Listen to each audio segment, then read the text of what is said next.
einem Bart bis am Bauchnabel runter und Hasch in den Schuhsohlen zum Zehnpriester. Der Vanja Palmers hat in jungen Jahren einen rechten Wandel durchgemacht. Seit über 50 Jahren praktiziert er jetzt Zehn. Wir reden darüber, wie er zum Zehn gekommen ist, wer seine wichtigsten Lehrer sind. Wir reden über Tierschutz und die Lage der Welt.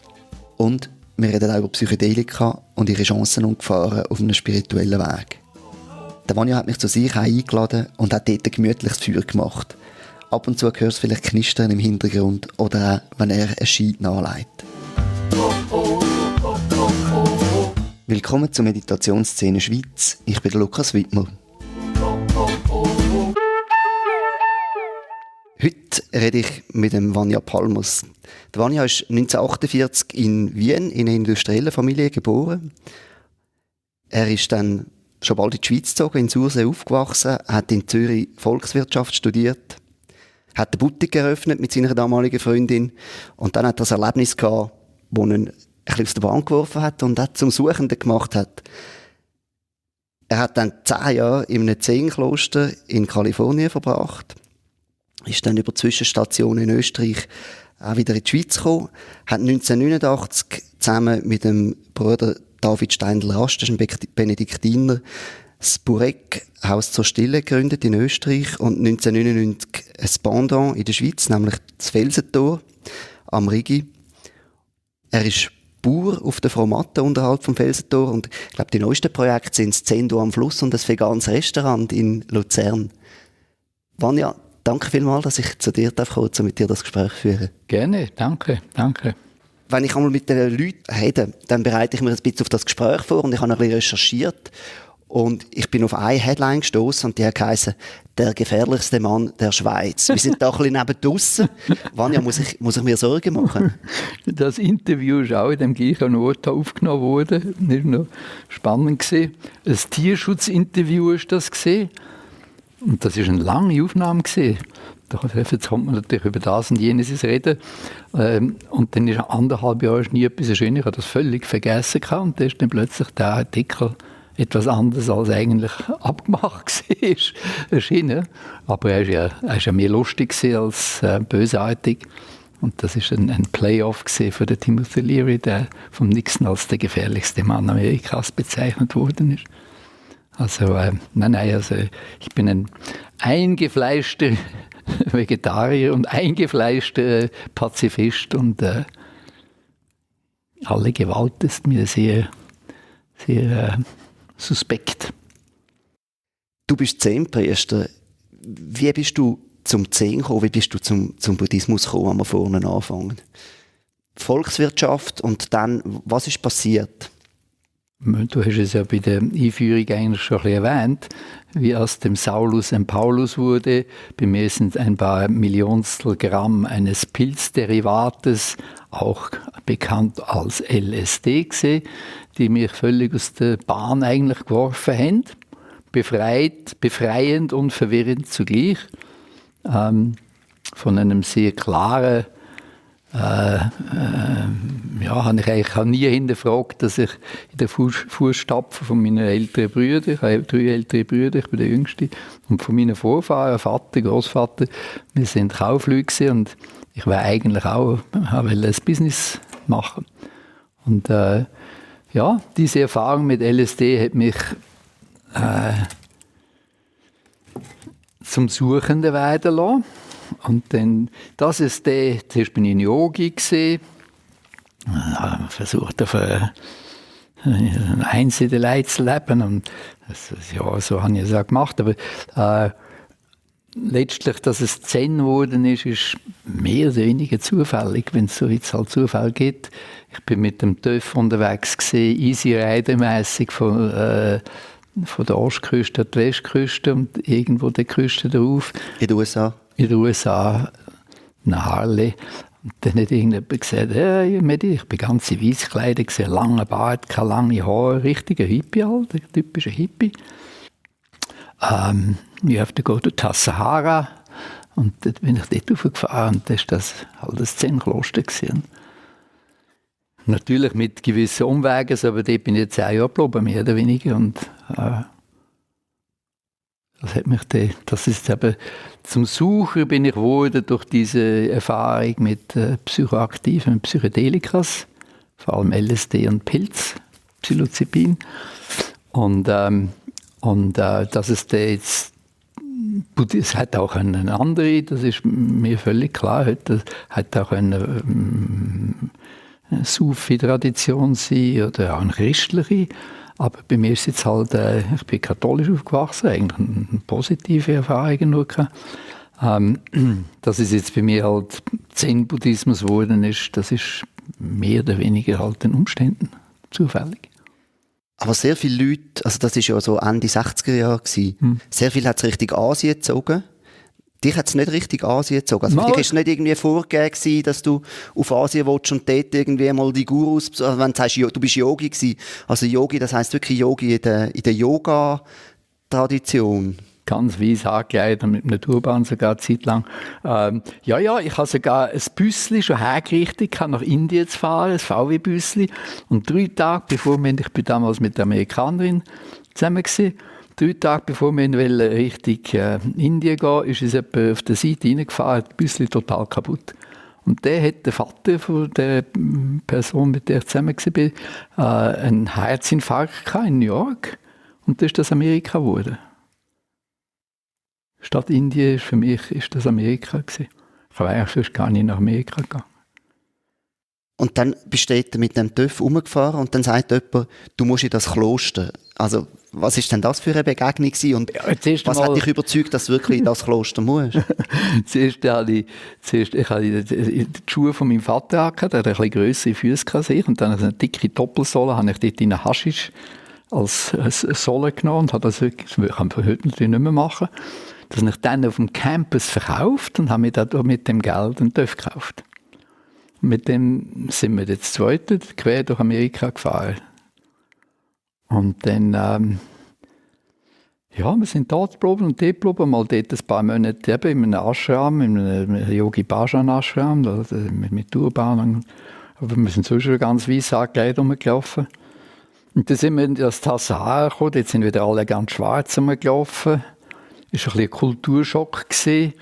Ich war so auf der Richtung, mein Motto war, möglichst wenig, vor allem möglichst wenig auf eine Art, möglichst wenig essen, möglichst wenig schlafen, möglichst wenig.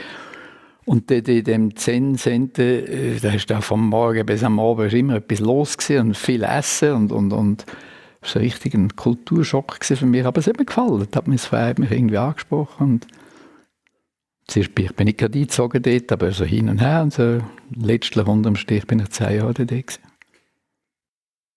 Zen ist ja eine Tradition mit sehr viel Ritual, auch sehr streng zum Teil. Wie war denn das gewesen, um dort hinzukommen, wenn du sagst, du bist ein Hippie gewesen, ich stelle mir jetzt so vor, mit dem TÜV noch alle Freiheiten genossen. Also, so wie du jetzt gesagt hast, ist ja so ein gewisser asketischer Kern ist irgendwie schon da gewesen, oder sich am Ausprägen gewesen.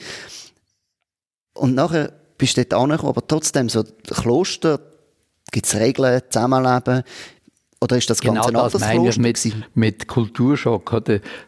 Ich meine, wir als Hippies, man hätte das nicht lieber totschlagen als einen Krawatten anlegen. Aber dort haben wir, ohne überhaupt mit den Augen zu zwinkern, die verrücktesten Kleider angelegt, so Roben und ganz formell und Verbeugungen und viel formeller, als man es da eigentlich gewohnt war.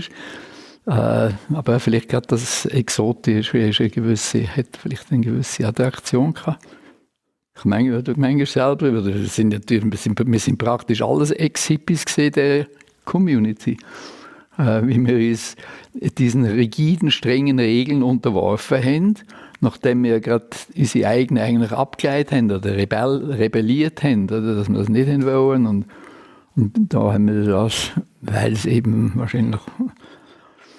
Es ist natürlich auch eben, wie ich am Anfang gesagt habe, die Erfahrungen, die haben ja nicht nur befreiende, sondern auch ein bisschen einen verwirrenden Aspekt gehabt, oder was? Ich habe nicht viel gewusst, was man nicht will, oder was ich nicht will, was mir nicht gefällt. Ich wollte nicht ein reicher Geschäftsmann werden, ich wollte nicht in Vietnam gehen, ich wollte nicht das, aber was wollte ich denn ganz genau und wie kann man das umsetzen? Und diese System, wie natürlich das Gleiche ist jetzt im tibetischen Buddhismus oder Vipassana, das sind, oder auch im Yoga natürlich, wenn man sich wirklich darauf eingeladen hat, das ist ein Lebensweg, wo dich voll und ganz ist eine Alternative zu unserem konsumierenden amerikanischen Way of Life gesehen, europäischen, eine wirklich Counterculture, kann man sagen. Oder? Und auf was bist du denn getroffen in dem Kloster? Also wie muss man sich das vorstellen? Ich glaube, das ist etwa 4-5 Jahre vorher erst gegründet worden, irgendwo so Ende 60er Jahre. Du bist, glaube ich, Anfang 70er Jahre dort angekommen. Genau, jawohl. Was hast du da angetroffen? Ja, du, also, wenn es um 4 Uhr am Morgen, wenn es noch dunkel ist, ist eine Glocke da, das ist ein kleines Dörfli, ganz abgelegen. Das ist fast 2 Stunden über die Naturstrasse, bis du in die nächste Siedlung kommst. Wirklich abgelegen, wunderschön, mit heißen Quellen, also total schön. Aber ganz abgelegen. Und 4 Uhr morgens hat das angefangen und dann bist du wir hatten keine Heizungen gehabt. Im Winter ist es doch unter Null geworden und das ist ziemlich spartanisch gewesen. Im Sommer ist es sehr heiß. Und das ist den ganzen Tag ziemlich strukturiert. Sitzen, rezitieren, essen, formell immer im Sendo essen, die Orioki. Also das ist das Kochen, Putzen. Also, bist den ganzen Tag irgendwie. Und dann natürlich auch arbeiten. Also wir haben das Ganze, das war ein bisschen im Verfallen gewesen, haben wir wieder aufgebaut oder haben wir wieder Leben eingehaucht. Und das ist so 2-3 Monate die Angos, das ist eine traditionelle Sache, Gott bis an Buddha. In der Regenszeit sind eigentlich bei der Buddhas-Zeit, da sind die Mönche so in kleinsten Grüppchen rumgewandert und haben gebettelt und haben meditiert. Und dann, in der Regenzeit ist das nicht möglich gewesen, da ist man zusammengekommen. Dort hat man Gemeinschaft gepflegt, auch die Lehre, die sich wieder daran erinnert, Ango. Und das ist bis heute in der Zen-Tradition vorhanden. Macht 90 Tage immer. Und im Winter haben wir das gemacht. Und im Sommer haben wir für 4 Monate, haben wir, was eben so schön gelegen ist, eine heisse Quelle hat, wie ein Spa, also so einen, wo wir Gäste empfangen haben und so haben wir es finanziert. Und das sind dann nicht so die, die Zen praktizieren, sondern irgendwie Wanderer und... Also nicht gerade Wanderer, die sind extra, es war immer ausgebucht gewesen. Die sind von San Francisco. Ah, wirklich Spa, also wirklich so ein bisschen Wohlfühltouristen? Ja, auf jeden Fall. Wir haben hervorragend für die vegetarisch gekocht und die haben auch relativ viel gezahlt für das. Das ist eben, das ist so ein Ort gesehen, früher mal in den 30er Jahren. 19 ist. Darum sind so viele kleine Cabins gesehen und das hat sich sehr gut geeignet. Da sind wir jetzt zusammengerutscht. Im Winter haben wir es verteilt und im Sommer sind wir relativ sehr auf engem Raum zusammen und haben Sklavenarbeit geleistet und haben da 60, 80 Leute übernächtigt damit. Die haben bekocht und alles. Also, und die haben relativ gut gezahlt und so hat sich das Ganze finanziert. Natürlich haben viele die auch dort ihren ersten Kontakt so ein bisschen mit Zen gemacht, aber natürlich noch viel mehr sind gekommen, weil sie das eben schon gesucht haben und gekannt haben und sind dann zum Teil auch mit. Die sind auch mitsitzen. Wir haben auch im Sommer, morgen und abend sind wir schon gesessen. Und da sind viele von den Leuten, die dort als Gäste gekommen sind, auch mitgesessen. Und was war das für eine Zen-Tradition, das Kloster? Soto Zen, Suzuki Roshi, Zen Mind, Beginner's Mind. Wobei, das ist eine Strategie vom Suzuki Roshi, der gerade für das Tassahara der Koben geholt hat als junger Mann, der auch im Heichi Ausbilder war für die jungen Studenten. Und die haben ganz bewusst sich von der traditionellen Soto-Linie ein bisschen getrennt. Inwiefern? Was sind die Unterschiede? Normalerweise tust du, wenn du jetzt so eine Ordination machst, dann wird das in eine Heichi gemeldet. So wie also das, in Japan? Ja, das ist so. Also in Japan selber, außerhalb haben sie nie Erfahrung, aber wie das halt in Japan so läuft. Wenn du dort, dann wird das dort in ein Buch eingetragen, das ist so wie der Vatikan. Oder? Und dann hast du gewisse Erwartungen, was du machen musst und nicht, und du bekommst auch eine gewisse Unterstützung über. Und Vor allem wird es dann wichtig, wenn die Übertragung kommt. Das ist ja im Zen also das ein Big Deal. Also die Dharma-Übertragung, das muss dann wieder in den Heiji auch eingetragen werden. Da wird genau Buch geführt, wer jetzt, das haben die gesagt, nein. Der Suzuki Roshi gesagt, nein, das machen wir nicht, weil die uns dann vereinnahmen. Und die wollen genau sagen, was für Formen wir machen und wie. Zum Beispiel, also gibt es natürlich vieles, wo man könnte sagen, heute, wir sind im besten Verhältnis mit den Heiji und nach 30 Jahren später, das sind die grossen Treffen gesehen, wo das in Amerika so blüht hat und in Europa auch, der Shimaro, oder Hunderte von ernsthaft Praktizierenden, die in den genau gleichen Gewändchen rumlaufen wie die japanischen, alles ganz japanisch, aber einfach nicht unterhalb von der Fuchtel vom Also eigentlich so ein bisschen ein Schisma, eine kleine Spaltung? Ja, nicht Spaltung, aber es ist ja vorher nichts rum gewesen. Es ist etwas gewachsen und das hat sich nicht wollen in dem unterordnen. Oder? Ja.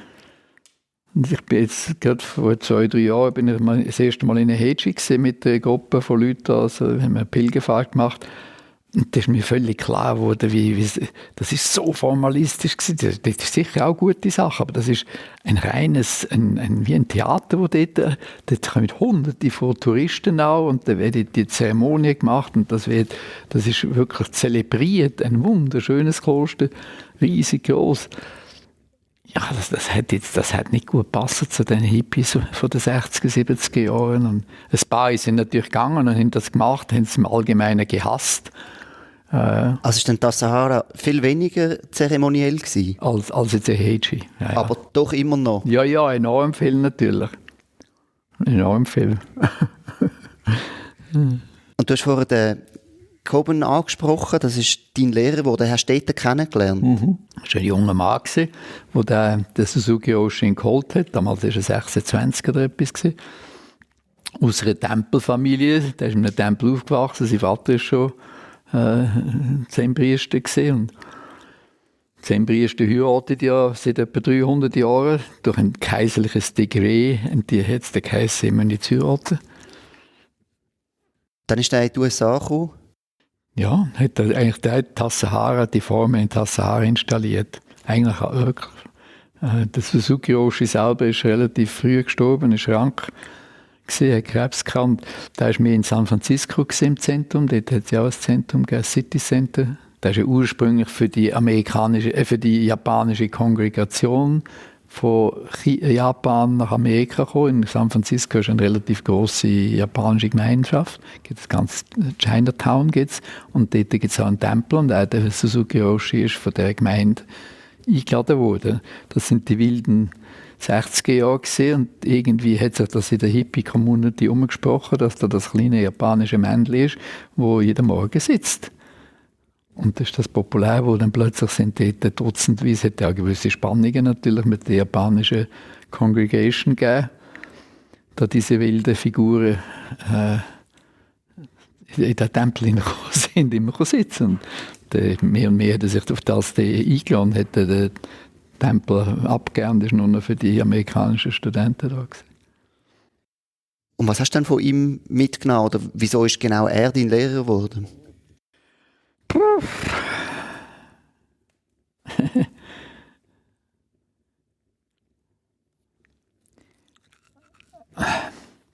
Es gibt ja alle verschiedene Arten von Lehrern oder verschiedene Beziehungen. Und,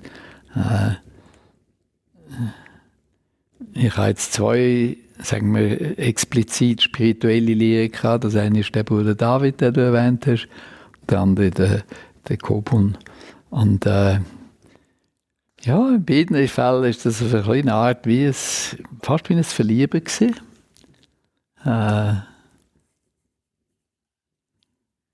Das ist eine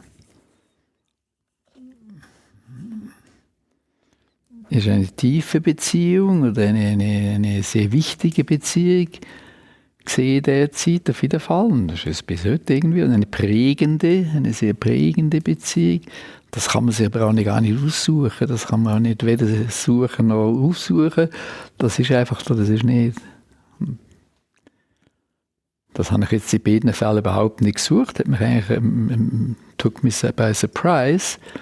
Aber es ist eindeutig so gesehen. Und du hast ja das Erlebnis gehabt, das dich quasi zum Suchenden gemacht hat mit LSD.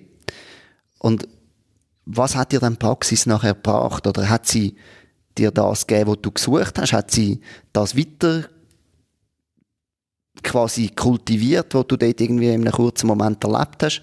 Oder was ist es gewesen, was dich auch dabei gehabt hat? Du hast ja dann irgendwann auch ordiniert zum Zehnpriester in dem Sahara in diesen 10 Jahren. Ich weiss nicht, nach wie vielen Jahren hast du ordiniert? Ist das schon bald gewesen? Oder? Ja, etwa nach 4-5 Jahren. So. Ja. Also eben, du bist dran geblieben. Es muss ja irgendetwas gewesen sein, wo da auf etwas getroffen ist, wo du gesucht hast. Eindeutig. Also eben der Zusammenhang ist so offensichtlich von meinem Leben dort und der Suche, ob man diesen Zustand auch ohne Substanzen kann erreichen. Das hat mich die ersten paar Jahre in der Meditation sehr dominiert. Das ist eine zielstrebige oder eine ergebnisorientierte Meditation gewesen, und das hat natürlich überhaupt nicht funktioniert. Vor allem im 10 nicht, nehme ich an, oder? Genau, das absichtslose Sitzen, also das ist es gar nicht gewesen. Ich habe letztlich wirklich die Erfahrung gehabt und ja, haben wir das Beste gern. Der junge, kräftige Mann bin ich auch gesehen, aber das hat es nicht gebracht. Aber das ist der eine Teil. Der andere ist vielleicht einfach gesehen, dass jetzt die paar Jahre relativ viel Wilde und relativ viel Substanzen einfach da sich irgendwie ein bisschen totgelaufen hatte bei mir. Ich war ein bisschen müde von dem Image. Ich hatte einen Bart bis den Bauch runter und Haare bis das Viertel runter. Als psychedelische Guru unterwegs zu sein, ist mir irgendwie, ich bin froh gewesen, dass ich das sein konnte. Und habe ja auch 25 Jahre überhaupt nichts genommen, aus einer gelegentlichen Tasse grünen Tee oder so. Oder einen Kaffee. Und bin froh gewesen. Ich hatte gar überhaupt kein Verlangen danach. Aber irgendwo habe ich gewusst, irgendwann muss ich, das ist so wichtig in meinem Leben, muss ich noch mal reinschauen. Und jetzt als viel älterer Mensch und mit gewissen Erfahrungen. Also das habe ich dann auch irgendwann, allerdings eben viel später wieder gemacht. Auf das möchte ich gerne noch mal zurückkommen, später im Gespräch. Aber wenn wir noch im Kloster bleiben. Eben, also 10 Jahre am Ball bleiben. Du hast gesagt, nach 5 Jahren hast du ordiniert. Was war es gewesen, was dich gehalten hat? Was sind deine Erkenntnisse? Oder wie hast du dich verändert in dieser Zeit? Also ich glaube, dort ist ein ganz wichtiges, also sicher das Meditieren ist, aber das kann ja schon vorher meditiert, allein halt. Oder, ein ganz wichtiges Element ist die Sangha gewesen. Also das Gemeinschaft. Das ist ein starkes man hat dort zusammengelebt. Und ja, man ist eigentlich wohl gewesen in der Gruppierung so. Das hat mich dort wahrscheinlich gehalten.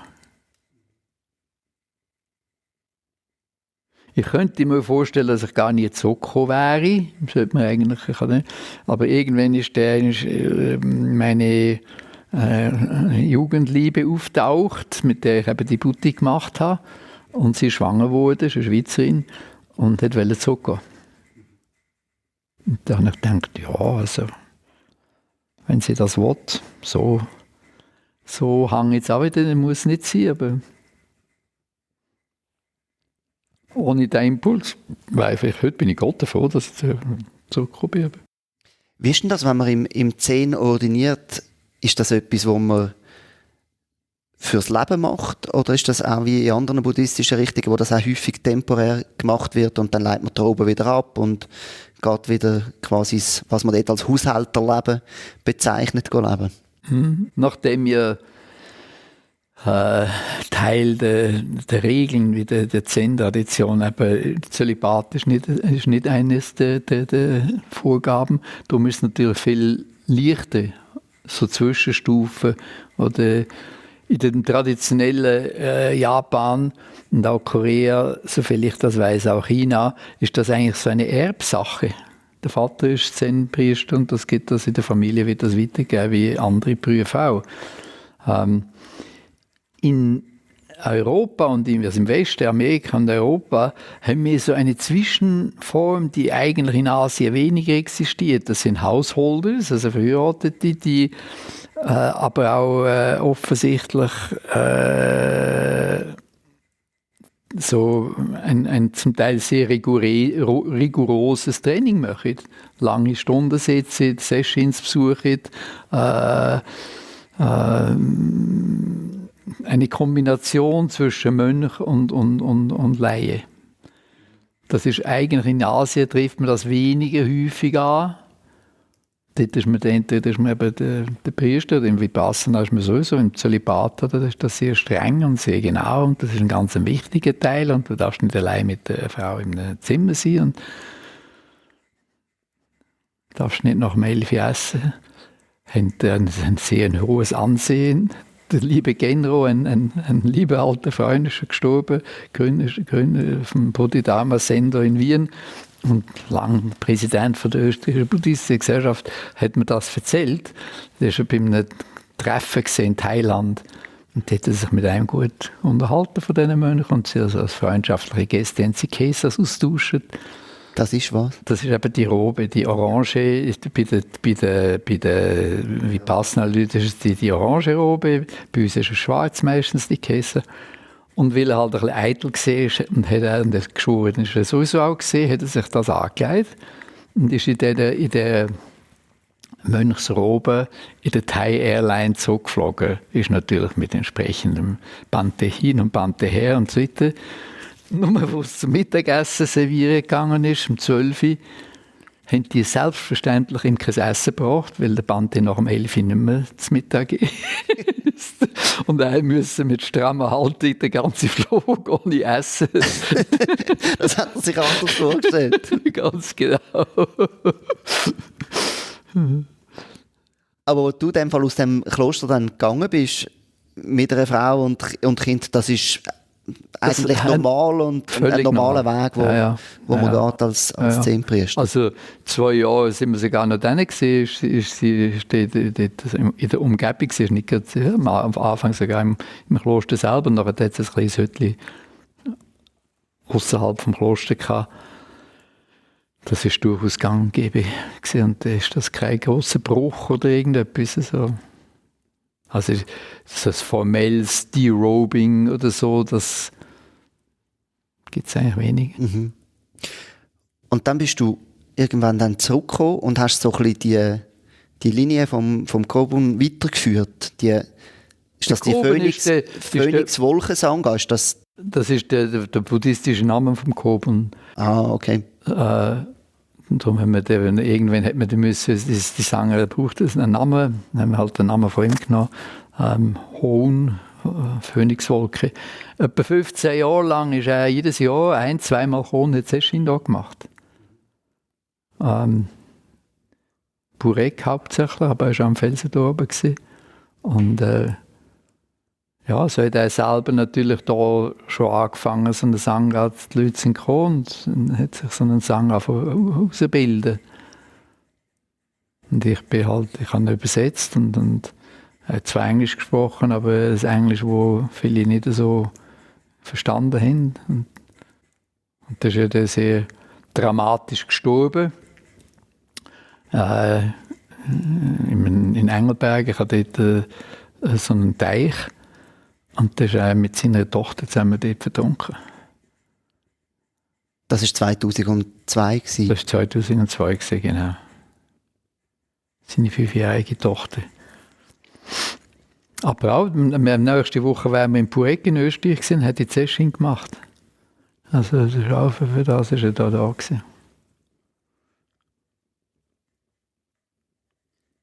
Wenn wir noch ein bisschen zurückgehen, du hast jetzt Pueg erwähnt, das ist ja ich habe es in der Einleitung gesagt, das Haus zur Stille in Österreich, das hast du mit dem Bruder David Steindl-Rast gegründet, der Benediktinermönch ist. Jawohl. Wo hast du denn ihn getroffen und was ist das für eine Begegnung gewesen? Was hat die für dich bedeutet? Der Bruder David, den habe ich in Tassar im Zen-Kloster getroffen. Der hat selber sogar einen Auftrag vom Vatikan, andere Religionen zu studieren. Und der hat selber ein Jahr, 2 in so einem Zen-Kloster gelebt. Der hat auch bei Hindus und in Ashrams gelebt und überall. Und mit Indianern rumgetanzt. Ja, und dann haben wir uns in Tassar getroffen. Beide gebürtige Wiener, beide unser Englisch mit einem Wiener Akzent drin. Wir schauen dann optisch ein bisschen ähnlich aus, obwohl er 24 Jahre älter ist als ich. Das war ein auf First Sight, haben wir es irgendwie gesehen. Bis zu der Gründung von einem Haus zur Stille, da braucht es ja dann schon noch ein bisschen etwas. Ja, mit dem bin ich lang. Er ist ganz eigentlich im Widerspruch zu der Stabilitas von der Benediktiner. Ist er die Hälfte vom Jahr immer rumgereist und er ist sehr ein guter Redner und hat Vorträge gehalten und Seminare und Einkehrtage und auch in Klöster und er ist sehr ein Begehrter. Und ich habe ihn begleitet viel, so als sein Assistent, viele Träger und einfach habe natürlich viel angenommen von ihm, viel gelernt, auch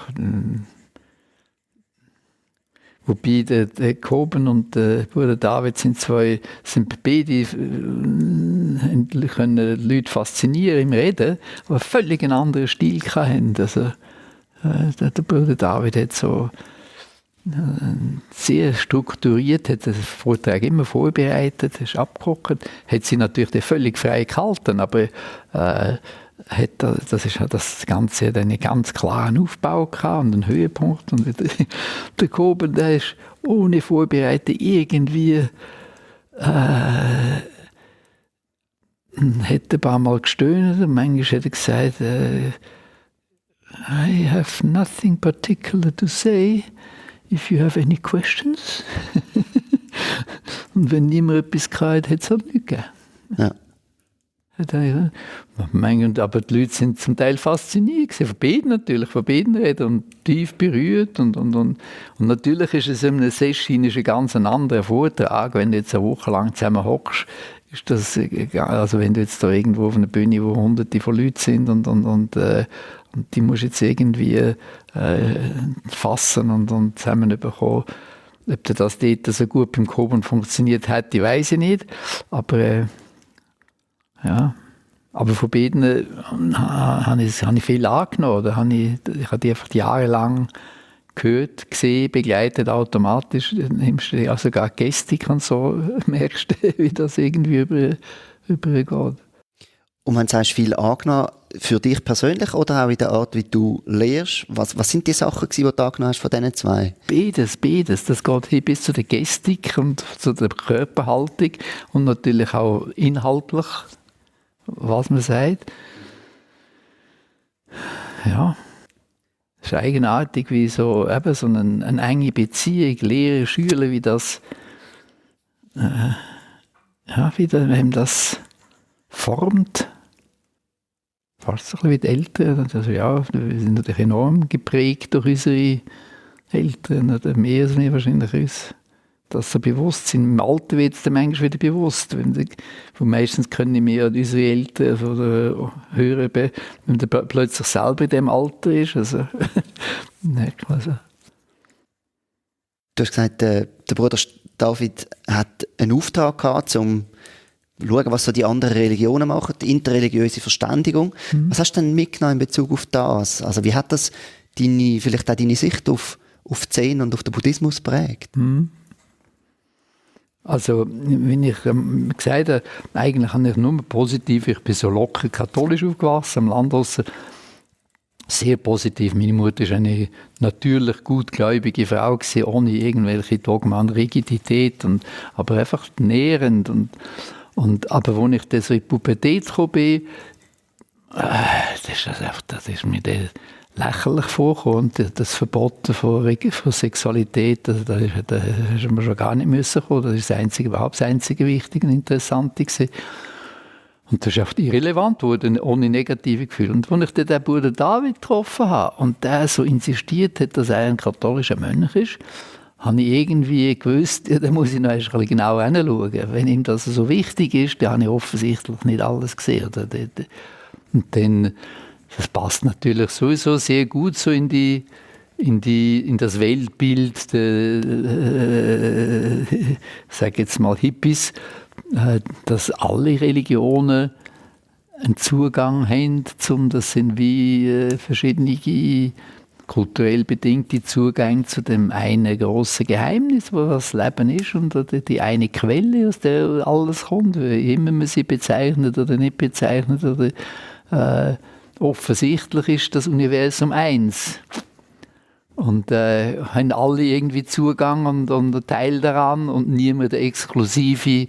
Das ist so offensichtlich. Oder? Mhm. Und darum ist es auch, und ich denke, in allen Religionen, inklusive Islam, gibt es sehr liberale, offene Bewegungen, Strömungen und auch sehr konservative oder auch ausschließliche oder fundamentalistische, die insistieren, dass nur Ehe jetzt das Richtige ist. Gibt es ja allen, auch im Buddhismus. Buddhismus vielleicht ein bisschen weniger anfällig jetzt als andere, aber ist selbstverständlich auch vorhanden. Gibt auch da Orthodoxie, ja. Ja. Und wo Menschen sind, da menschelt es halt. Also auch der untereinander natürlich, das ist ganz klar, gibt es überall. In jedem Kloster gibt es Rangeleien und menschliche Sachen. Und was war denn der Gedanke, als ihr die Burek gegründet habt? Ja, aber das ist natürlich so ein bisschen, also grundlegend ist es mein ruheloser Geist, der etwas machen muss. Wenn ich einfach könnte happily in dem sein, was ich mache, dann hätte ich wahrscheinlich nichts anderes müssen machen. Aber ich bin voll Tatendrang und gesehen und habe etwas müssen machen. Und was habe ich machen? Das ist eigentlich das Einzige, was ich gelernt habe, mit dem ich gerade unterwegs war, mit dem Bruder David, der ökumenische Dialog und Meditieren und Zen. Und das ist halt das gewesen. Und das hat sich das umgesetzt. Und dann 10 Jahre später haben wir zusammen das Felsentor gemacht an der Rigi. Ja. Dann bist du wieder ruhelos gewesen und hast etwas müssen gründen, oder wie ist es zu dem gekommen? Ja, wir sind ja damals, ich habe in Österreich, von Amerika sind wir nach Österreich, dort sind meine Eltern dort den Bauernhof gehabt, oder haben immer noch, oder mit der Familie hatten halt, die Eltern leben ja nicht mehr. Dann mit Tochter, und wo unsere Tochter so 80 war, 87, hat sie müssen zur Schule gehen. Und meine Frau als Luzernerin wollte, dass sie da in Luzern in die Schule geht. Und dann bin ich dann da gewesen. Und das Burg hat es weiterentwickelt, gute Leute gehabt, die das weitergeführt haben. Und dann bin ich halt da wieder ruhelos gewesen und etwas müssen machen. Und im 99, das war ja noch vor der Zeit, wo irgendwie quasi Buddhismus bei uns so wahnsinnig populär geworden ist. Es ist so langsam losgegangen. Ja, Little Buddha war irgendwie in den 90er Jahren in den Kinos und so, und den Dalai Lama hat man gekannt. Aber es ist noch... Und Beate Berg hat damals auch gerade einen Ort gesucht. Genau, die hat dann 2000... Wir haben zusammen geredet, ob man also etwas Gemeinsames machen kann, aber es sind ja doch ein bisschen andere Kulturen. Ja, das war die Zeit gewesen. Was war denn die Vision für das Felsentor? Also wenn du sagst, es sind ein bisschen andere Visionen als Beatenberg. Wie unterscheidet sich das Felsentor vom Beatenberg? Ja, also das eine ist natürlich mehr Vipassana-lastig und mehr Zen-lastig. Mehr vielleicht auch noch ein bisschen mehr Ökumene und als jetzt Beatenberg. Also mit Ökumene meinst du dann wirklich andere Religionen und nicht nur andere buddhistische Richtungen? Ich weiss nicht, ob Beatenberg christliche Kurse anbietet. Ich weiss auch nicht, ob Beatenberg Zen-Kurse anbietet zum Beispiel. Aber also weniger jetzt als um Unterschied der Beatenberg Felsentor rauszustellen. Mich nimmt fast mehr Wunder, was ist denn eure Intention gewesen? Hast du etwas machen, wo quasi ein Zen-Kloster in der Schweiz wird? Ja. Am Anfang war es, glaube ich, sehr offen gewesen. Es war eigentlich ein Seminarhaus gewesen, wo man auch sonst hätte können Kurs machen, oder? Ja, kann man heute auch noch. Also es ist nicht alles jetzt Zen. Wir haben völlig, also zum Beispiel Yoga-Ausbildung, Yoga-Lehrausbildung, die haben überhaupt nicht mit Zen am Hut. Also es ist nicht so, dass jetzt das unbedingt nur Zen ist, aber ich weiß nicht, ich habe öfter gemerkt, das Felsentor ist irgendwann auftaucht, oder? Das, so groß ist der Platz auch nicht. Und ich hatte da doch ziemlich klare Vorstellungen gehabt von einem Sender, das eben japanisch ausschaut und so Zeugs. Außerdem ist es, glaube ich, bei den Berner Vipassana-Gruppe, das ist schon ein bisschen ein Sangraum gewesen. Und mit Donors und so. Und da ist eigentlich, ich bin da, habe ich eigentlich noch nicht so viel, aber ich bin eben doch mehr jetzt in dem japanischen Zen unterwegs gewesen, mit den Roben und das hat sich irgendwie, und ich bin ein bisschen der Einzelkämpfer da gewesen. Der Einzelkämpfer da im Felsentor oder ein bisschen in der Schweiz? Oder hast du dann schnell Leute gehabt? Felsentor. Ja, ich habe ja schon 10 Jahre vorher in Luzern selber, im Reckenbühl, existiert immer noch. Im 89 haben wir dort das eröffnet, ein Sendo gemacht. Und regelmäßig praktiziert und da hat sich natürlich schon eine kleine Sangha gebildet, die heute noch existiert. Also, wir sind in der Corona-Zeit sind wir das Sendo am Fluss abgezogen, wo das doch ein bisschen weiter und lüften und das andere ist so klein und man kann eng und das sind doch zum Teil auch ältere Leute. Aber er ist immer die gleiche Sangha eigentlich, die jetzt schon fast 40 Jahre praktiziert. Und das Felsentor, wie hat sich jetzt das entwickelt? Also so wie ich es verstanden habe, bist nicht du irgendwie ein Hauptlehrer vom Felsentor, sondern es ist eine Stiftung und du hast das auch ein Stück weit schon fast so ein bisschen, also du hast es nicht irgendwie so fest in der Hand, oder? Es ist so ein bisschen so ist das. Die nächste Generation muss langsam, oder tut sich auch, Gott sei Dank. Im Projekt war es fast ein bisschen ähnlich gewesen. Dass etwas auf beide Stellen braucht ja doch Verschiedenes. Und nicht nur Geld, sondern auch energetisch. Und jetzt das Felsentor, das hat mich doch ziemlich, etwa 6 Jahre lang, relativ intensiv gefordert. Und da bin ich, wo das gestanden ist, effektiv alles, bin ich eigentlich für eine Pause. Da wollte ich jetzt nicht dort rauf sitzen, sondern nein, da habe ich mal etwas ganz anderes müssen machen, wieder den Weg schauen. Ich hatte 2 Leute gefunden, die das wunderbar geführt haben. Die ich auch schon lange können und auch Zen praktizierende sind. Und dann haben die das mal 10 Jahre lang geführt, ohne dass ich eigentlich mich darum kümmern musste. Da hat sich aber mehr so ein kleines Seminarhaus richtig entwickelt. Und eigentlich ist mir immer mehr so der Sangha, der klösterliche Aspekt ist mir eigentlich viel wichtiger gewesen. Das Seminarhaus hat mich eigentlich nur mittelprächtig interessiert. Und das ist es jetzt auch inzwischen wieder. Also das eine hat es gebraucht, auch der ganze Betrieb, so finanziert sich ja das Ganze auch mit Gästen. Aber auch so eine Hausgemeinschaft, eine vor Ort praktizierende Gruppe, die auch nicht unbedingt immer stabil ist. Klar gibt es solche, die jahrelang dabei sind, Schwester Therese, 20 Jahre. Aber viele kommen dann noch für ein paar Wochen oder ein paar Monate oder vielleicht 2, 3 Jahre und dann gehen sie wieder. Und das scheint mir so ein bisschen das Modell zu sein, auch, was sie sich. Und dann kommen sie vielleicht wieder zurück nach einem Jahr. Und es bildet sich so eine Sangha, die sich sehr alle jetzt mit dem Felsentor identifizieren, aber nicht unbedingt jetzt alle. Die besuchen sich dann untereinander auch sonst zwischendrin, aber wohnen jetzt nicht alle unbedingt immer am Felsentor, aber irgendwie so eine Art spirituelle Heimat fast. Und das ergibt sich eigentlich, das kann man nicht planen. Das ergibt sich so. Ein Aspekt, was das Felsentor noch hat, ist eine Tierschutzstelle. Kannst du da noch etwas dazu sagen? Was er dort macht und wie es zu dem gekommen ist? Ja, also der Tierschutz hat mich auch ein Leben lang wirklich sehr stark begleitet. Auch so ein fast mystisches Erlebnis gesehen, wo unsere Tochter ganz klein war, etwa 2 Jahre alt. habe ich so einen jungen Schimpanse, so einen Restraining Chair, wo man den da gefesselt hat an einen Stuhl, damit er Stress hat, ein Magengeschwür bekommt, damit man nachher eine Herausfindung machen kann, wir können mit Medikamenten, das Magengeschwür wieder heilen.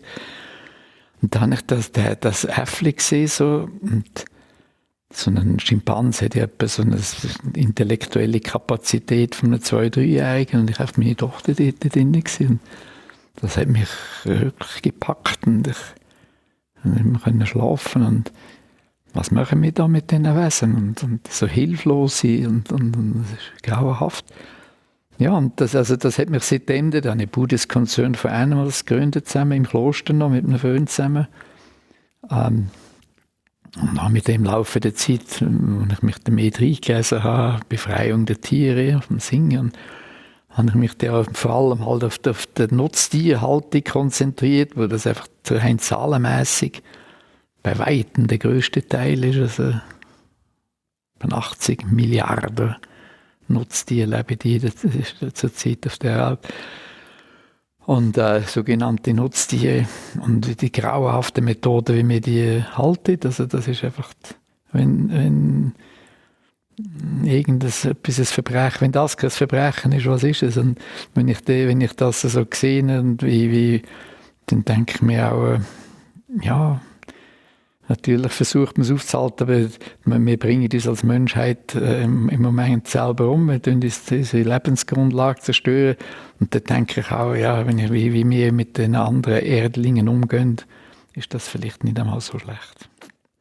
Also ich habe das Leben lang für Tierschutz lang sehr aktiv, habe Tierschutzpilgerfahrten gemacht, habe Blockaden gemacht, wir haben im Fürst von Liechtenstein und ich bin sehr aktiv gewesen, sehr auch kreativ, das hat mich immer lustig gefunden. Ich habe mit dem Erwin Kessler eine Zeit lang, bei der Gründung 5 Jahre der Vizepräsident gewesen, habe den Verein gegen die Tierfabrik in Österreich gegründet, habe bei den 10 Jahren der Obmann gewesen. Ja, das ist wirklich, jedes hat halt, es ist gleich, wo man sich engagiert, es gibt genügend Leiden auf der Welt, aber ich glaube, es ist noch wichtig, dass man sich irgendwo engagiert, ob jetzt das Kinder oder irgendwelche, bei mir sind es jetzt halt Tiere gewesen, und jetzt sind das halt so Hilflose oder Wehrlose und Mitbewohner von dem Planeten. Würdest du sagen, dass das Engagement auch etwas Typisches ist für die Szene? Nein, leider nicht. Also jetzt vom Traditionellen eher atypisch, aber es gibt es natürlich auch dort, gibt's genauso wie der christliche, ist ja auch der Franziskus, der Vorzeige-Tierfreund, aber im Großen und Ganzen haben die auch nicht viel mit Tieren durchgekannt. Leider ist das jetzt im Zen, würde ich das auch so sehen. Ja. Nebst deinem Engagement haben wir im Felsentor Tiere, die gerettet worden sind? Oder was ja, dort ist, also das hat sich gerade so ergeben, dass wir dort können von der Kooperation dann eben die Alp pachten. Ich bin der Aupler dort, habe gerade letztes Mal so eine Ehrung bekommen, 20 Jahre Alpli. Und dort tun wir ein paar Tiere halten, von sogenannten Nutztieren, die vor dem Schlachthof, die halt irgendwie den Weg zu uns gefunden haben. Ich meine, das ist natürlich auch immer nur ein symbolisches, alle Säue werden ja nur zum Schlachten überhaupt züchtet. Und dort haben wir die Schwester Theresia, das ist eine Franziskanerschwester, die das Leben lang schon Franziskanerschwester ist und sehr für Tiere offen sind und die das mit grosser Liebe tut, die dort, hat jetzt 20 Jahre lang die Tiere betreut. Säue und einen Muni haben wir noch dabei, der ist im Sommer da oben, im Winter ist integriert in eine Herde, der vom Schlachthaus rausgesprungen ist, aus dem Feist rausgesprungen ist, dramatisch, in den Medien überall gesehen. Schafgeissen, Hühner, Enten, Hunde, das ist etwa die Palette. Ja, dass man mit der Schulklasse kann ich dort kommen und kann mit einer kleinen Einführung über, aber auch viele Wanderer, die dort vorbeigehen. Der Anton ist jetzt leider Anton Selig. Letztes Jahr haben wir müssen einschläfen. Ist mit Sicherheit das älteste Hausschwein Europas gesehen mit 14 Jahren. Die sind ja alle überzüchtet. Also, das sind ja alles so hochzüchtete. Ja, normal Schlachtalter ist ja 6 Monate. Genau. Und selbst die Gnadenhöfe, wo sie eben so bezüchtet sind, wo es ihnen eigentlich gut geht, werden selten mehr als 4, maximal 5 Jahre alt. Und der ist 14 Jahre alt geworden. Unglaublich.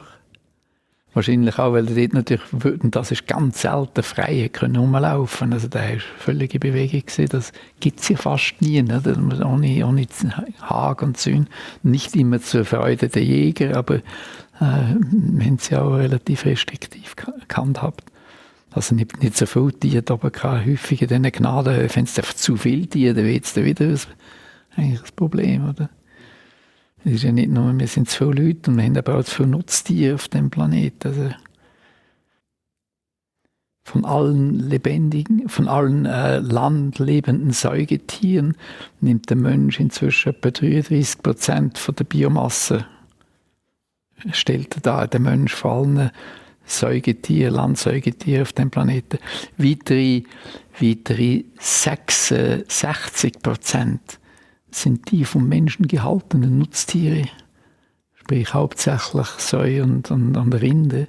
Das lag gerade noch mal 3% für alle anderen Säugetiere. Das ist von den Mäusen bis zu den Elefanten, über die Giraffen und Steinböcke.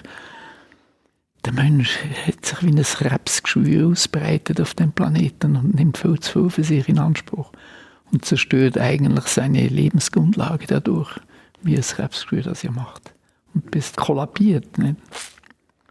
Aber eben, wie ich vorhin eingesagt habe, wenn man aufwachen würde und mitfühlender und weiser würde, könnte man das ja noch leicht umdrehen. Das ist kein Problem. Aber alle Anzeichen schauen genau in der Gegend richtig. Es geht noch schneller und noch verrückter. Und dann ist es vielleicht in Ordnung, wenn man nicht lehrt, mitfühlender zu sein, dass man Natur, dass sich das System, das den Körper schützt, das Immunsystem von Gaia, das Immunsystem von dem Planeten, der Erreger los wird.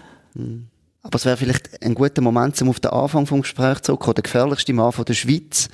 Bist du nämlich in dem Artikel bezeichnet worden, eben als Vergleich mit dem Timothy Leary, der sehr weit um LSD rausgereicht hat, unter anderem wirklich mit dem Ziel, einen Bewusstseinswandel anzubringen.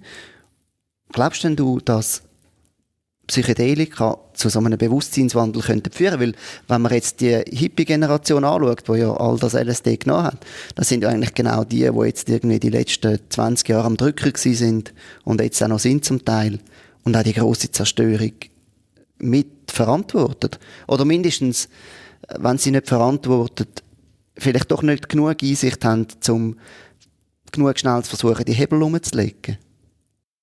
Ja, also ich glaube, man darf schon sagen, dass die Gründe von diesen Bewegungen, sei es noch in der Umweltschutz, aber vor allem auch im ganzen religiösen Bereich, das sind ja die Ex-Hippies gewesen. Also im Tricycle hat man mal, das ist jetzt schon wieder viele Jahre her, aber das Tricycle, das buddhistische Magazin, genau, hat man 1500 Leute praktizierende Buddhisten gefragt und 83% haben angegeben, dass sie, bevor sie Buddhismus praktiziert haben, Psychedelikas konsumiert haben. 83%. Das ist sehr hoch. Also es ist nicht so, dass die keinen Einfluss hatten, aber im Gegenteil, die haben sehr viel initiiert und ich könnte mir gut vorstellen, dass jetzt ist ja wieder, jetzt sitzen die zum Teil, die ehemalige Generation, das ist jetzt vielleicht ein bisschen offener, darum ist ja auch eine Renaissance. Die Psychedelika sind 40 Jahre wirklich verboten gewesen. Und zwar strikte und so, ich sage immer, sagt ja nicht gerade sehr viel über die Freiheit der Wissenschaft. Das sind ganz klar nicht wissenschaftliche Kriterien gesehen. Die Leute, die mit diesen Sachen gearbeitet haben in den 50er Jahren und 60er Jahren, die sind entsetzt über das Verbot. Die haben sehr vielversprechende Ansätze gehabt für traumatisierte Leute, für Substanzmissbrauchbehandlung, für Depressionsbehandlung. Die müssen aufhören. Das ist ein rein politischer Entscheid gewesen. Ein rein politischer Entscheid. Nixon. Heute kommt das wieder zurück. Heute sind wieder sehr wohl, die Unis sind sehr interessiert auf der ganzen Welt, wird wieder Forschung gemacht, die schon können aufbauen auf den Sachen, die man damals gemacht hat. Ich habe noch selber die Bibliothek von Albert Hoffmann von einem Haus ins andere transportiert. Das sind kistenweise Doktorarbeiten, die schon in den 50er Jahren auf der ganzen Welt gemacht worden sind und zum Teil sehr vielversprechend. Natürlich sind die wissenschaftlichen Methoden heute anders als damals, aber man kann auf dem aufbauen. Und die finden jetzt sehr wohl wieder ihren Weg zurück. Und was zu einem es ist die medizinische Behandlung, wo natürlich sagen wir jetzt, die Möglichkeit bietet, dass die aus dem Ecken rauskommen, wo sie jetzt einfach lang verteufelt worden sind. Oder,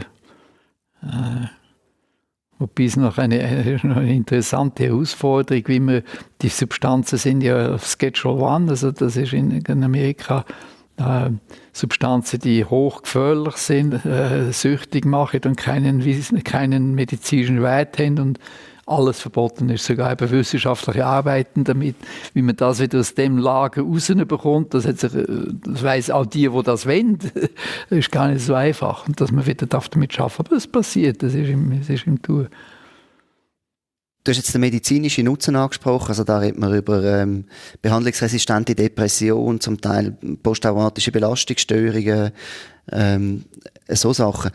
Was ist denn in deiner Einschätzung der Wert von Psychedelika auf einem spirituellen Weg? Ja, also ich glaube, da sind sich alle einig. Ich bin selber Mitglied von der SAPT, der Schweizerischen Ärztegesellschaft für psycholytische Therapie. Das ist ein Anwendungsbereich, der sehr wertvoll ist und das ist eben der Weg, wie man wieder auch gesellschaftsfähig macht. Aber eigentlich sind die Substanzen viel, viel weiter und tiefer.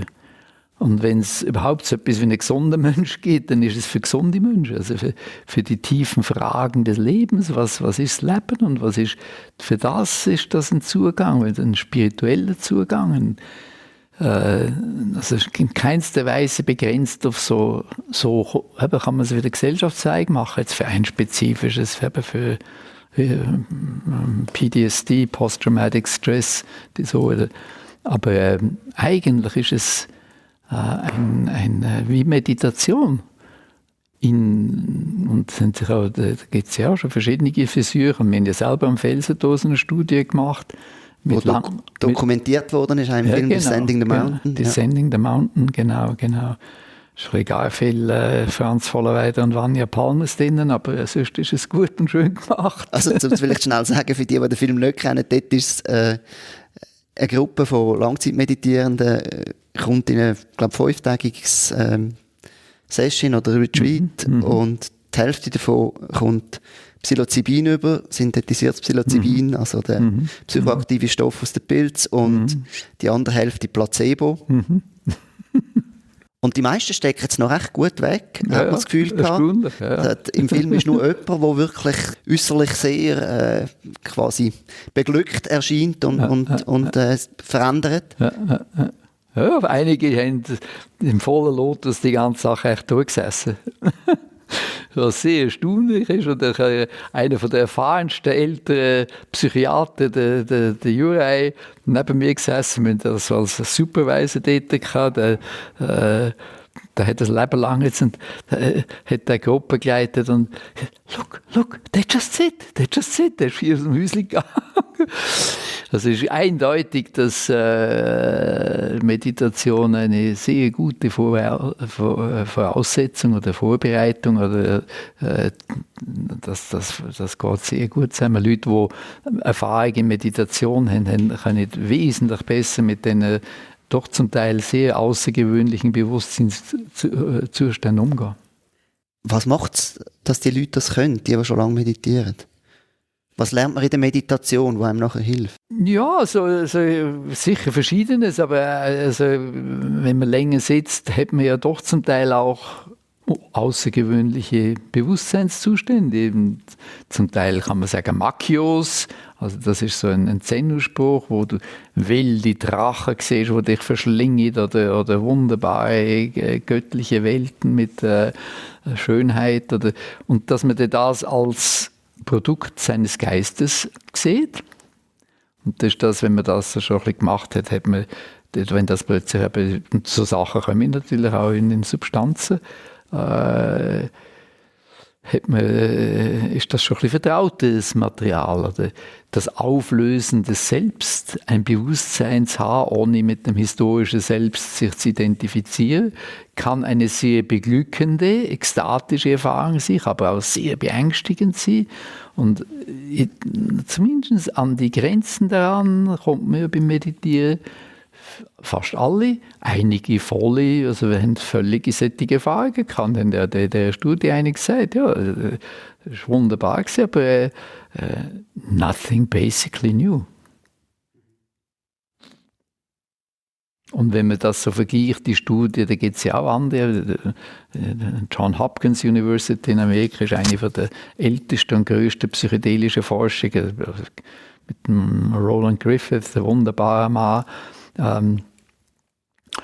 Ja, die haben, ich sage das ja in dem Film, die höheren Dosen in diesen mystischen Zuständen haben doch etwa ein Drittel haben, relativ starke Verwirrungs- oder Angstzustände berichtet. Nichts, was bleibt, aber halt doch im Laufe der...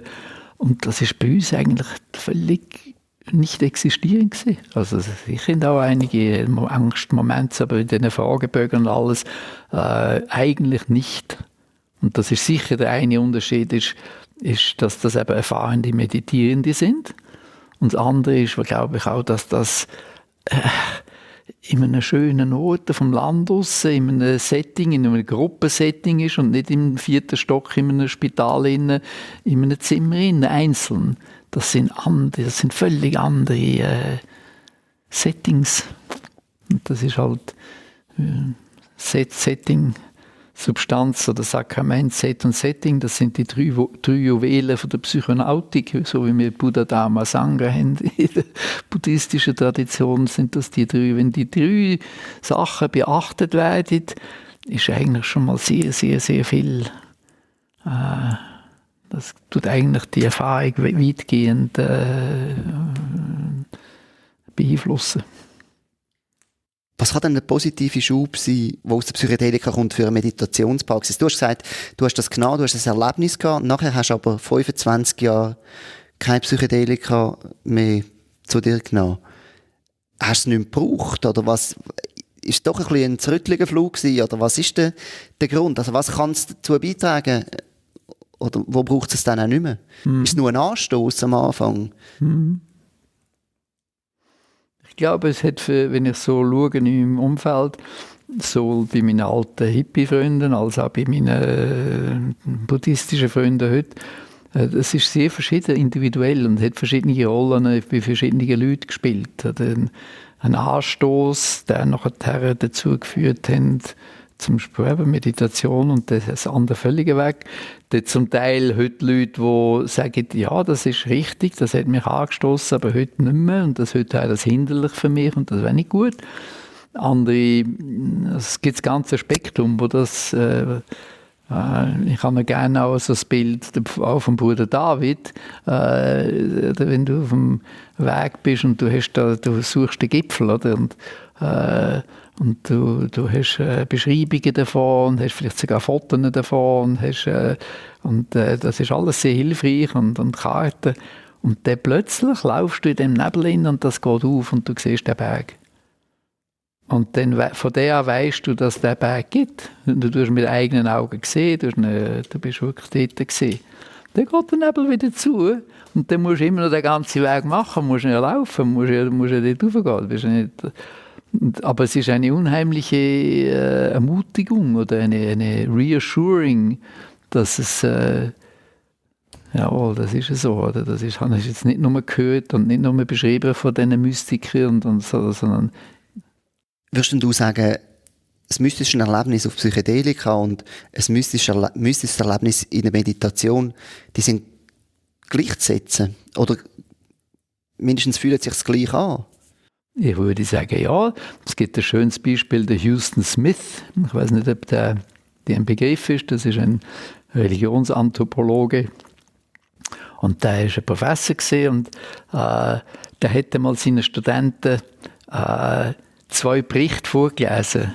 Ich habe sie sogar von Erleuchtungserlebnis. Und das eine ist spontan gewesen, und das andere ist substanzindustriert. Und hat seine Studenten raten, welches das ist. Und 2/3 in falsch tippen. Und was war das Erleuchtungserlebnis in dem Sinn?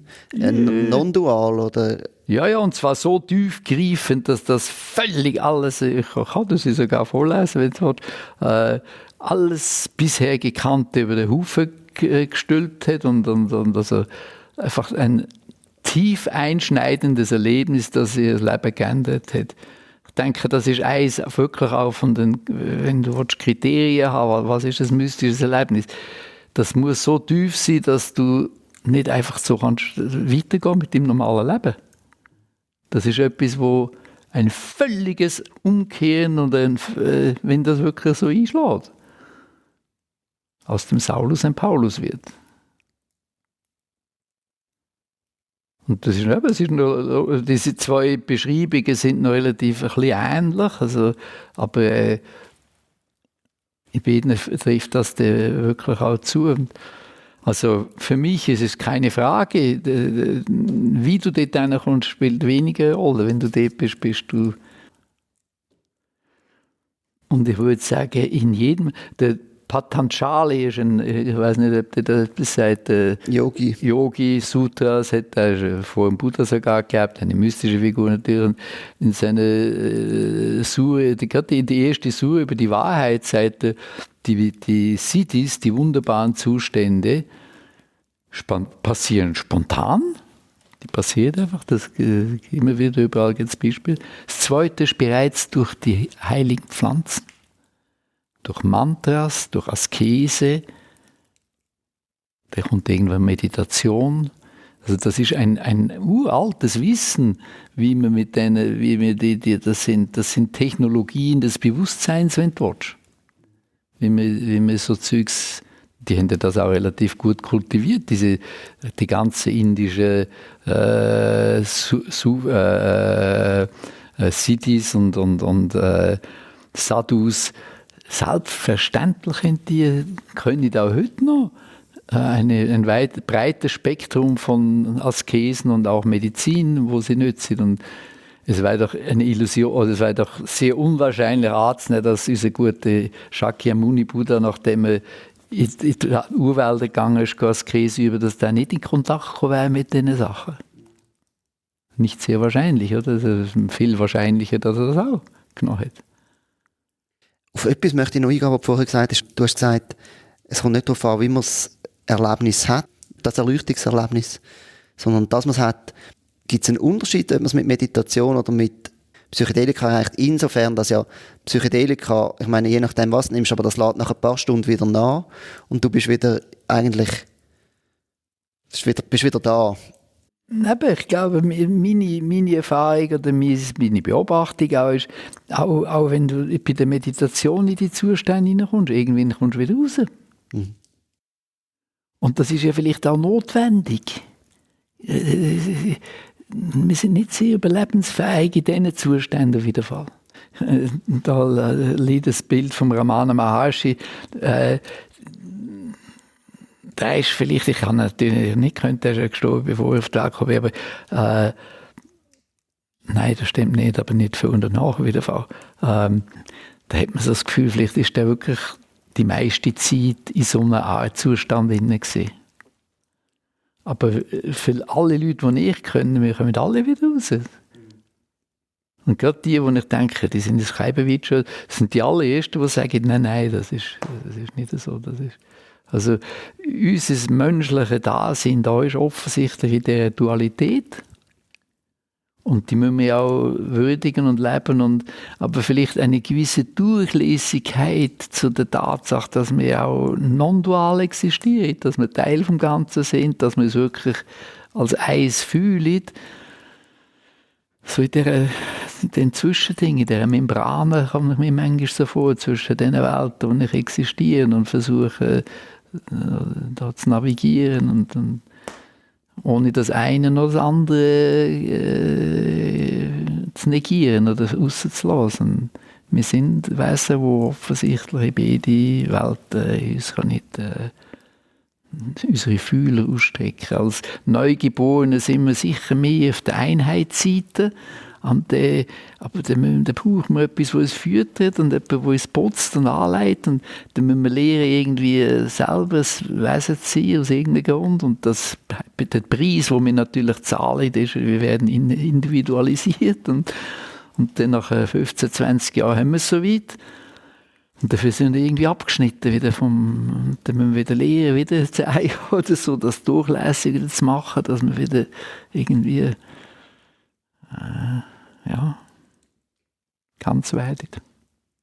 Siehst du auch Gefahren oder Nachteile vom Gebrauch von Psychedelika auf dem spirituellen Weg? Ja, sicher, ja. Ja, überall sind Gefahren möglich oder übertrieben oder auf Irrpfade. Was wären die und was kann man vielleicht machen, dass man nicht auf die Pfade kommt? Ja, also es gibt im ganzen Leben, Psychedelika oder nicht Psychedelika, gibt es keinen ohne Gefahren oder wenn man sowas sagen. Und eine gewisse Vorsicht und eine gewisse Demut, würde ich einmal sagen, aber auch eine gewisse Neugierde und eine gewisse Mut und eine gewisse Abenteuerlust ist notwendig auf dem Weg. Und die Psychedelika sind sehr mächtige Instrumente, die wir da haben. Und so wie man nicht jemand einfach in ein Düsenflugzeug hineinsetzt und sagt, jetzt fliege mal, da gibt es Wege, wie man sich daran heranpirscht oder heran. Das ist meistens sehr empfehlenswert, dass man jemanden hat, der schon Erfahrung hat, der einem doch auch zur Seite stehen. Ich würde mal sagen, das ist sehr wichtig, sehr hilfreich. Das haben wir als junge Hippies nicht gehabt. Es hat einfach niemand gegeben. Es hat keine Eltern gegeben. Aber das ist heute anders. Und wenn man sich mit Respekt und mit dem nähert, dann sind die Gefahren eigentlich minimal. Also jetzt gerade so die klassischen Gefahren sind mit der Abhängigkeit, das ist im Fall von der Psychedelika völlig nicht zutreffend. Da weiss einfach jemand nicht, wovon er redet. Wenn von LSD süchtig wird, so, das gibt es nicht. Aber die Toxizität ist sehr gering. Also von allen Substanzen ist Alkohol wesentlich gefährlicher. Und die ganzen Amphetamine und so weiter, das ist viel. Die klassischen Psychedelika haben praktisch keine Toxizität, haben praktisch keine Süchtigmachung. Aber sie tun natürlich dramatische Veränderung von unserem Bewusstsein. Aber deswegen nehmen wir sie ja. Ich habe es jetzt vielleicht nicht einmal nur so auf den Moment gemeint, sondern auch Sachen, wie man ich mir vorstellen kann, dass es auch gewisse Anhaftung dann kann geben kann. Also man sagt, ich habe nicht so ein Erlebnis gehabt, dann lebst du das nicht. Das ist eben die Anhaftung, das wäre die Sucht. Oder die ist jetzt in der klassischen Psychedelika eigentlich wirklich nicht gegeben. Period. Und oder dann ist vielleicht ist Anhaftung in dem Sinn, also ich meine nicht eine Sucht in dem Sinn, dass ich das Gefühl, so mehr so ein Verlangen, ein starkes. Ja, so wie man nach einem Session immer wieder nach verlangen kann, oder? Wenn das fühlt sich so gut an und so, und das ist, dass man das... Oder ich habe es noch nicht ganz, ist jetzt doch noch nicht ganz der Durchbruch gewesen. Also für die sich überlegen, was jetzt da kesselt, der Vanya holt gerade ein paar Holzscheite ins Feuer, wo man wahrscheinlich auch hört knistern. So. Das Ego schleicht sich natürlich überall ein. Und bei so einem Fall, in so einem Fall vielleicht sogar besonders, aber es gibt natürlich auch den Trungpa, das Spiritual Materialism auch genannt. Wir können natürlich überall auch so im Zen haben wir den Ausspruch der Gestank der Erleuchtung, oder wenn jemand so eine tiefe Erfahrung hat, das Satori, dass er das vielleicht nicht integrieren kann ins Leben und vielleicht abgehoben wird und das Gefühl hat, er weiss mehr oder sei besser, oder das gibt es durchaus auch. Mhm. Und das gibt es natürlich bei den Substanzen vielleicht noch mehr, weil du, weiß auch nicht, es gibt nichts, meines Wissens, das hat auch der Bruder David in dem Kurs, wo wir über Gipfelerlebnisse gegeben hat, gerade mal am Anfang das Publikum schockiert mit der Aussage, er sei jetzt ein alter Mann, hat alle Traditionen gründlich studiert, so gut er können, ein Leben lang als Mönch gehabt. Es gibt nichts, was so sicher eine mystische Erfahrung hervorruft wie Psychedelikas. Das heisst, er hat es auch mal probiert? Er hat das gesagt, ja, er hat alles mal probiert. Er ist überhaupt kein Psychonaut, aber einfach alles mal, er ist offen, alles mal können geht. Mein Lehrer, der Koben, hat auch. Das war auch kein Psychonaut, überhaupt Was hat nicht. der gesagt über sein Erlebnis damit? Ja, also er ist durchaus offen und interessant. Der Suzuki Roshi hat ihm sogar gesagt, all these students talk about LSD, I'm too old, you have to try. Aber ist er auch so, ich habe von irgendeinem indischen Meister gehört, und ein Schüler mal gesagt, schau, das ist jetzt LSD, und der hat, glaube ich, irgendwie alles ins Maul genommen, geschluckt und dann nachher so gefunden, so ein bisschen, so what? Also du hast ja, glaube ich, vorher auch mal gesagt. Also die haben jetzt nicht gesagt, so what? Weder der Baba noch der Trungpa, von diesen zwei weiss ich, dass das berichtet worden ist. Das ist dem Ramdas in Lehre in Indien, wo er eine hohe Dosis LSD genommen hat und der alle dachte, oh jetzt, was passiert echt? Und der ist auf Fossen nicht viel gesehen. Und dann haben sie schon gesagt, also man muss schon sehr sich können auf den Godhead konzentrieren oder sich wirklich ausgerichtet sein, damit man damit kann irgendwie umgehen kann. Aber die Leute haben nichts Negatives über das gesagt. Und auf deine Frage von vorher zurückzukommen, ja, wenn ich mir die Welt heute anschaue, wäre vielleicht so ein doch dramatisches Aufwachen, wie es ja die Hippie-Bewegung in den 60er Jahren war, vielleicht global als Leute, könnte man eigentlich nicht schlecht brauchen, so, dass wirklich, aber so etwas wäre immer noch, also so etwas passiert oder das passiert nicht, das wird sich zeigen, oder, dass ich denke, das ist sowieso, wir geben uns Mühe, die eine oder andere Richtung, aber die Sachen kommen, wie sie kommen. Und so wie sie kommen, ist das wahrscheinlich richtig. Vielleicht, wenn du jetzt auf dein Leben zurückschaust, du praktizierst jetzt seit über 50 Jahren. Wie hat sich deine Praxis verändert und wie sieht denn die heute aus?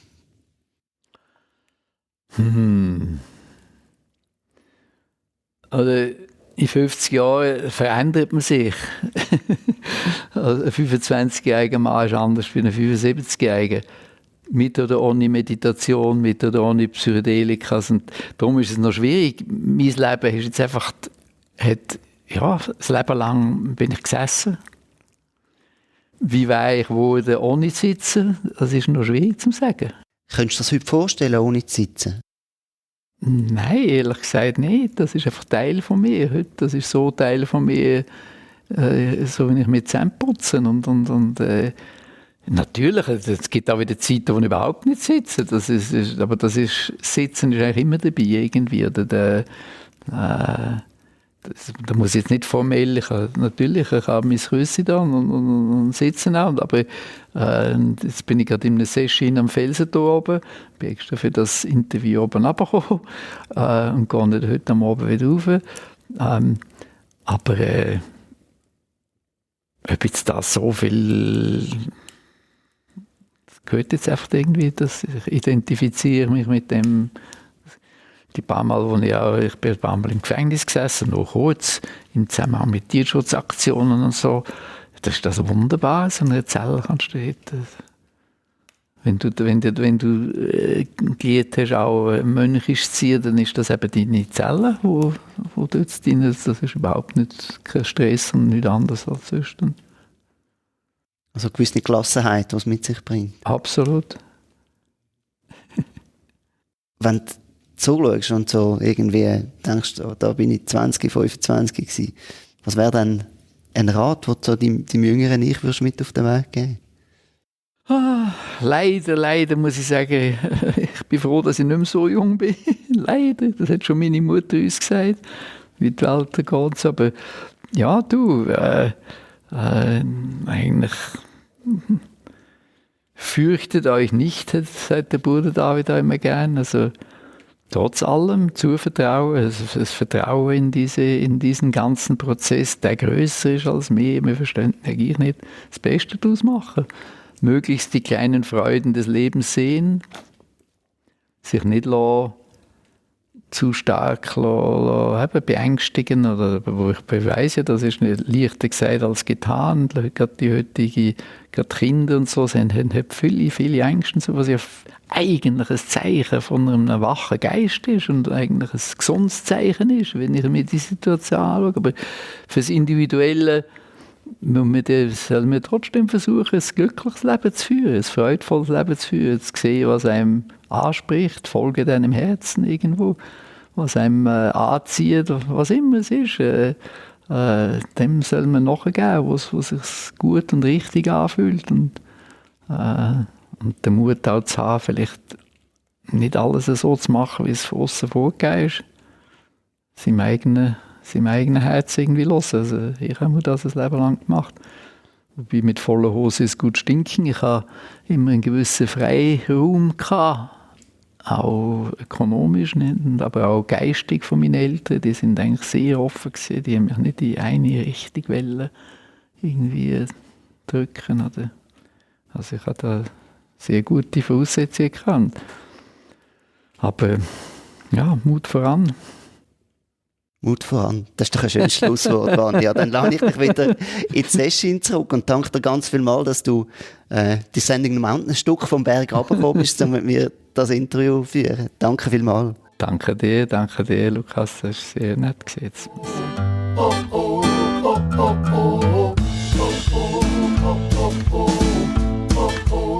Vielen Dank fürs Zuhören. Ich hoffe, es war interessant gewesen. Ich würde mich freuen, wenn du eine Bewertung hinterlässt, dort, wo du deine Podcasts abladest. Wenn du den Podcast abonnierst, damit du in Zukunft keine Folge verpasst. Oder auch, wenn du mir Feedback oder Anregungen schickst. Meine Kontaktdaten findest du auf meiner Website www.meditationsszene.ch.